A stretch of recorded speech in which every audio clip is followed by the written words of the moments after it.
दोस्तों, हमारे चैनल को सब्सक्राइब करने के लिए आप सब्सक्राइब के इस रेड बटन को ऐसे दबाएं और फिर सबसे पहले हमारी वीडियो प्राप्त करने के लिए इस बेल आइकन को ऐसे दबाएं। वेलकम दोस्तों, बालाजी ऑनलाइन क्लासेस में एक बार फिर से मैं आपका स्वागत करता हूं। तो मैं हूं आपका प्यारा दोस्त और मैं आपके लिए आज जो वीडियो है वो हिंदी के लिए वीडियो लेके आया हूं दोस्तों। और जो ये वीडियो है काफ़ी महत्वपूर्ण है आपके आने वाले एग्ज़ाम के लिए। ये हिंदी सभी के लिए इतने ही महत्वपूर्ण है, चाहे वो यूपी टेट हो, चाहे वो सी टेट हो, या कोई शिक्षक भर्ती हो, चाहे राजस्थान शिक्षक भर्ती हो, मध्य प्रदेश शिक्षक भर्ती हो, या कोई भी कंपटीशन एग्ज़ाम हो जिसमें हिंदी पूछी जाती है। तो बहुत ही बेहतरीन क्वेश्चनों का मैं सार संग्रह आपके लिए लेके आया हूँ।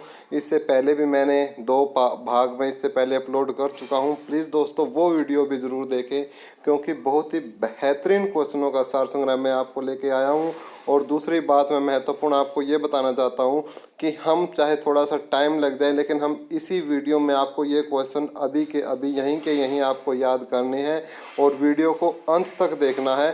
बेहतरीन क्वेश्चन है। साइकोलॉजी और ईवीएस की वीडियो की भी मैंने और विज्ञान की वीडियो भी मैंने अपलोड कर दी है, वो भी आप प्लेलिस्ट में जाकर देख सकते हो। तो हमारा पहला क्वेश्चन हम स्टार्ट करते हैं।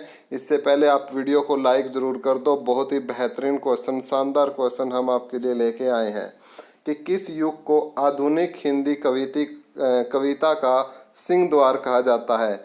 किस युग को आधुनिक हिंदी कविता का सिंह द्वार कहा जाता है। सिंह द्वार पूछा है आपसे कि किस युग को आधुनिक हिंदी कविता का सिंह द्वार कहा जाता है, तो वो है आपका भारतेंदु युग को। तो जो भारतेंदु युग हुआ है, जिसमें भारतेंदु युग, जो भारतेंदु जी ने कविताएं लिखी हैं अपनी, बहुत ही शानदार कविताएं हैं उनकी, पढ़ना उनको आप जाके। तो जो वो युग था आधुनिक हिंदी कविता का, उसको सिंह द्वार कहा जाता है। भारतेंदु युग को क्या बोलते हैं? सिंह द्वार। नेक्स्ट, द्विवेदी युग के प्रवर्तक कौन थे? द्विवेदी युग के प्रवर्तक कौन थे? तो वो थे महावीर प्रसाद द्विवेदी। तो कौन थे? महावीर प्रसाद द्विवेदी। नेक्स्ट, हिंदी का पहला सामाजिक उपन्यास कौन सा माना जाता है? तो हिंदी का पहला सामाजिक जो उपन्यास है, कौन किस प्रकार का उपन्यास? सामाजिक उपन्यास। किसको मानते हैं? भाग्यवती को। हिंदी का पहला सामाजिक उपन्यास किसको मानते हैं भाई? भाग्यवती को माना जाता है। तो हिंदी का पहला सामाजिक उपन्यास किस प्रकार का उपन्यास? सामाजिक। तो किसको मानते हैं? भाग्यवती को। नेक्स्ट क्वेश्चन है, नेक्स्ट क्वेश्चन देख लेते हैं हम। Question number 4। क्वेश्चन नंबर 4 है, सन 1950 से पहले हिंदी कविता किस कविता के रूप में जानी जाती थी? बहुत ही इम्पोर्टेंट क्वेश्चन है कि जो 1950 से पहले थी जो हिंदी कविता थी वो प्रयोगवादी कविता के रूप में जानी जाती थी। 1950 से जो पहले की जो हिंदी कविता थी उसको प्रयोगवादी कविता के नाम से जाना जाता था। किस कविता के नाम से जाना जाता था? प्रयोगवादी कविता के नाम से जाना जाता था। नेक्स्ट क्वेश्चन, ब्रज भाषा का सर्वोत्तम कवि कौन है? ब्रज भाषा का पूछा है तो कौन है भाई? सूरदास। तो ब्रज भाषा का जो बेस्ट कवि है, सर्वोत्तम है, वो कौन है? सूरदास है। नेक्स्ट क्वेश्चन है, आदिकाल के बाद हिंदी में किस साहित्य का उदय हुआ? तो किसका उदय हुआ? भक्ति साहित्य का। आदिकाल के बाद हिंदी में जो भक्ति साहित्य है उसका उदय हुआ। आदिकाल के बाद किसका उदय हुआ? भक्ति साहित्य का। आदिकाल के बाद भक्ति। ठीक है। तो आदि ऐसे ध्यान रखोगे कि भाई पुराने समय को जैसे आदिकाल इस प्रकार से बोलते हैं, तो पुराने समय में क्या करते थे? भक्ति करते थे। तो इस भक्ति साहित्य ऐसे रखो कि आदिकाल के बाद भक्ति साहित्य का विकास हुआ या उदय हुआ। नेक्स्ट क्वेश्चन, क्वेश्चन नंबर 7, निर्गुण भक्ति काव्य के प्रमुख कवि है। तो निर्गुण भक्ति काव्य के प्रमुख कवि कौन है?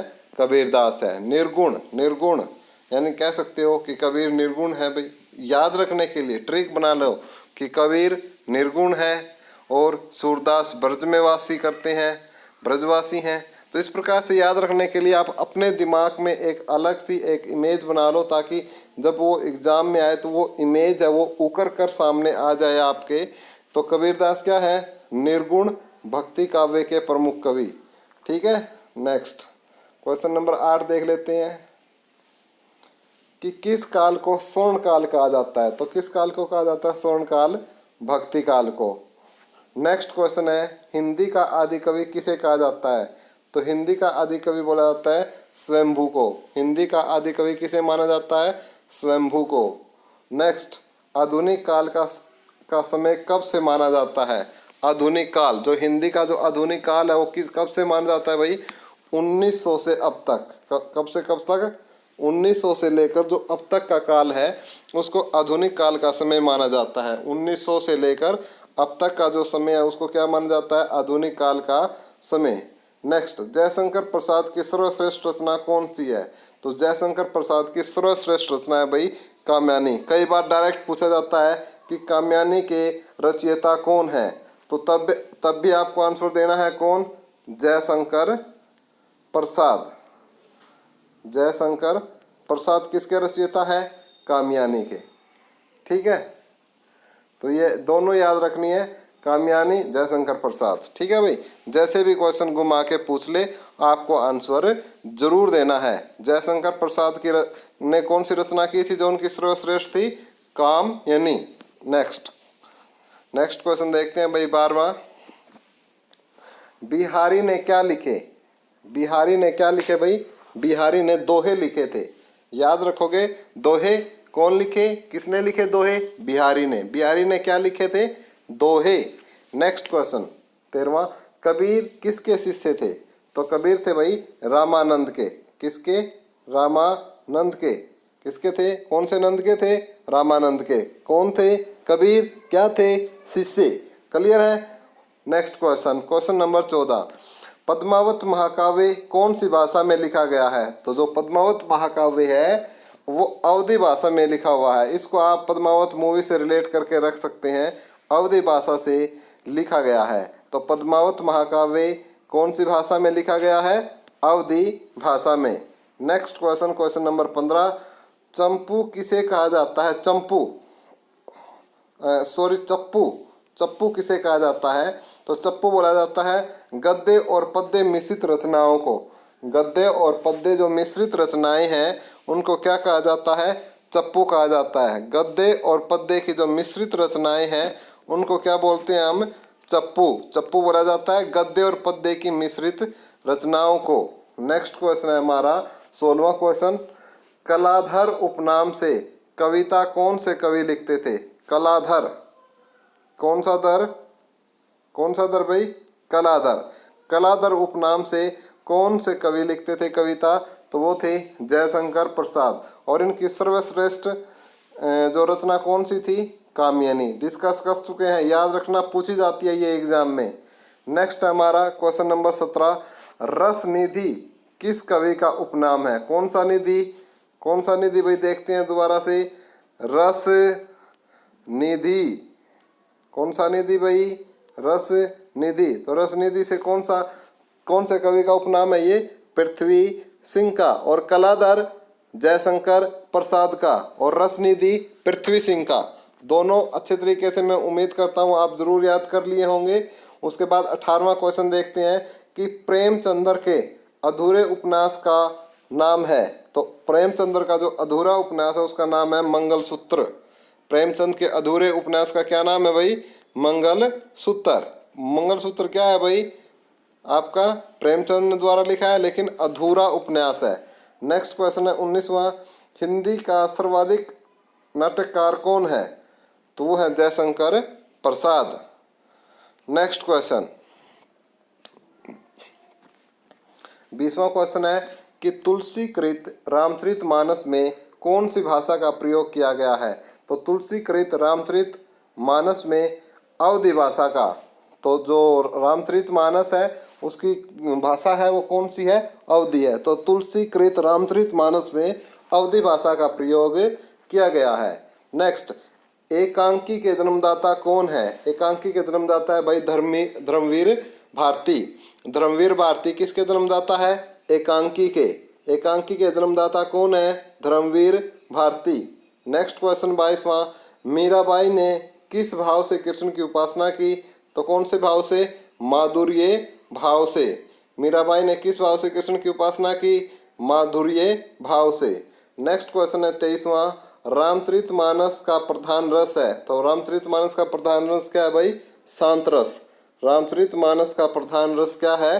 शांत रस। रामचरितमानस का प्रधान रस है आपका शांत रस।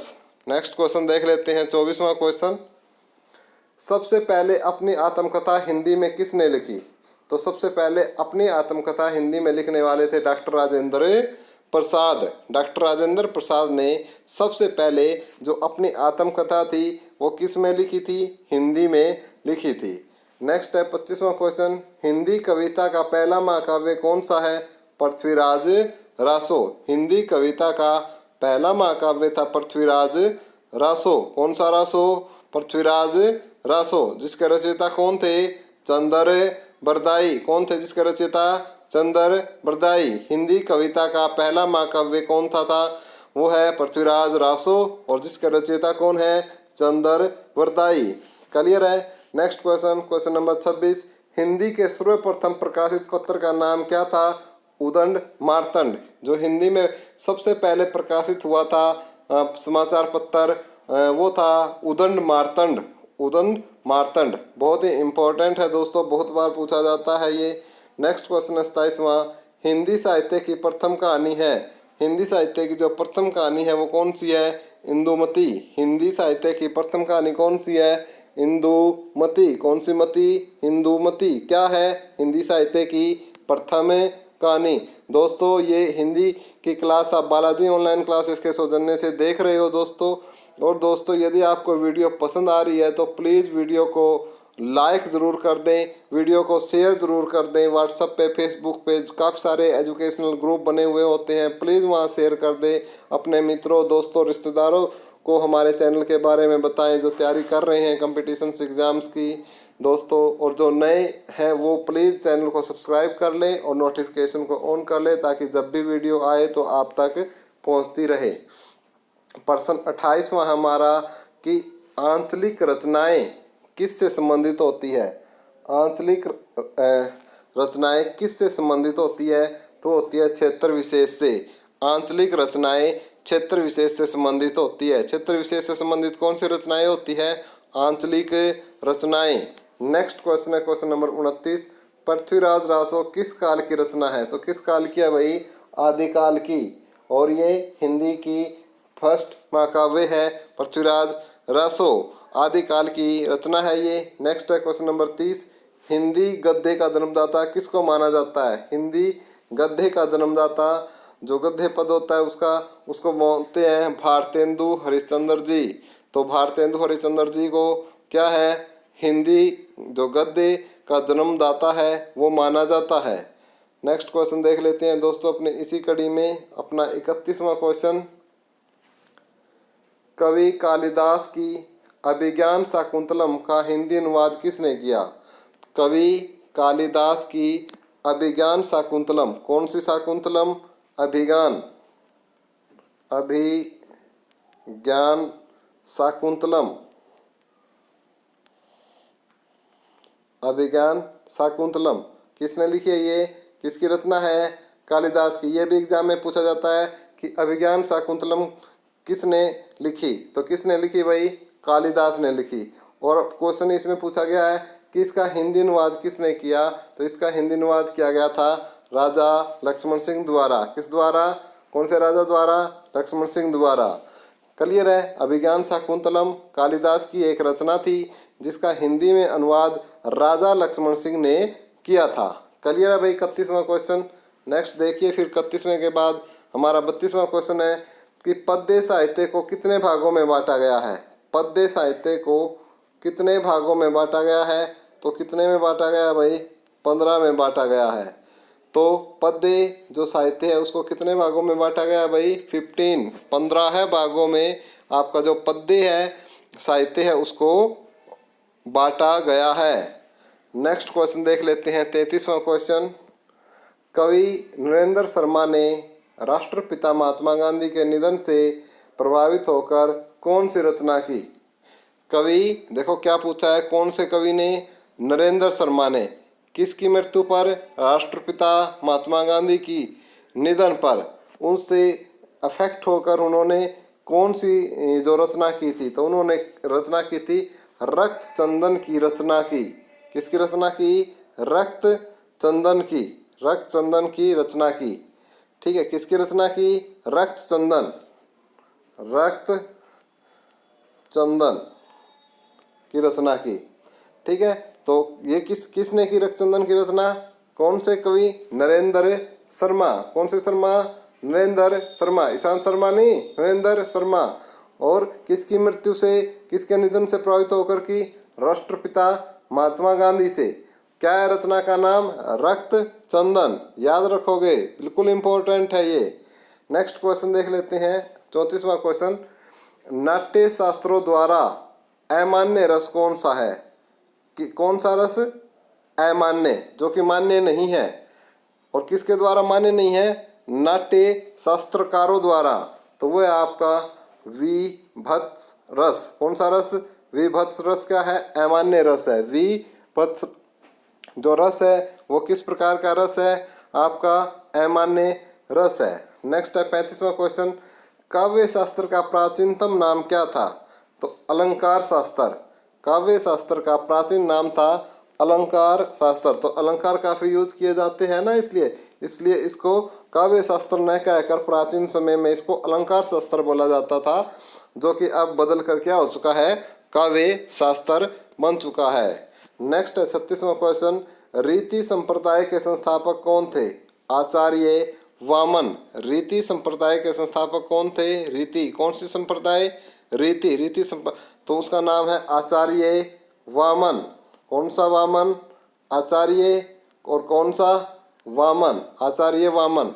क्या है ये आचार्य वामन? रीति संप्रदाय के क्या है? संस्थापक है। आचार्य वामन क्या है? रीति संप्रदाय के संस्थापक है आचार्य वामन। नेक्स्ट हमारा 37वां क्वेश्चन। हिंदी में काव्य शास्त्र के प्रथम आचार्य कौन है? हिंदी में काव्य शास्त्र के प्रथम आचार्य, कौन से शास्त्र के? काव्य शास्त्र के। क्या पहले आचार्य, प्रथम आचार्य कौन है? केशव दास। कौन से दास? केशव दास। हिंदी में काव्य शास्त्र के प्रथम आचार्य कौन है?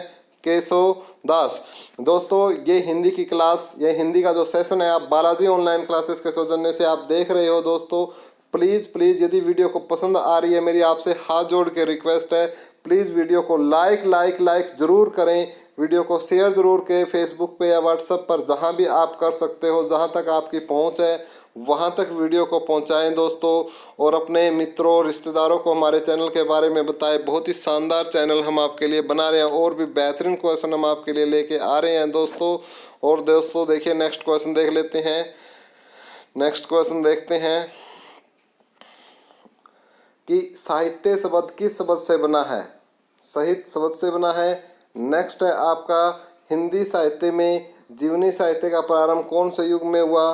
भारतेंदु युग में। हिंदी साहित्य में जीवनी साहित्य का प्रारंभ कौन से युग में हुआ? कौन से साहित्य का? जीवनी साहित्य का। कौन से युग में हुआ? भारतेंदु युग में हुआ। तो हिंदी साहित्य में जीवनी साहित्य का प्रारंभ कौन से युग में हुआ? भारतेंदु युग में। नेक्स्ट, हिंदी भाषा और साहित्य के लेखक है श्याम सुंदर दास। तो हिंदी भाषा और साहित्य के लेखक, हिंदी भाषा और साहित्य के लेखक है श्याम सुंदर दास। दोस्तों ये कुछ क्वेश्चन थे जो हिंदी के हमने आज के इस सेशन में लिए हैं। कुछ क्वेश्चन हम इसी प्रकार से आपके साथ शेयर करते रहेंगे नेक्स्ट सेशन में। तो दोस्तों आप हमारे साथ बने रहिए दोस्तों। तो दोस्तों प्लीज़ वीडियो को लाइक कर दो, जिन्होंने अब तक भी नहीं किया है लाइक कर दो दोस्तों। और जितना हो उसके वीडियो को आप शेयर भी ज़रूर करें दोस्तों।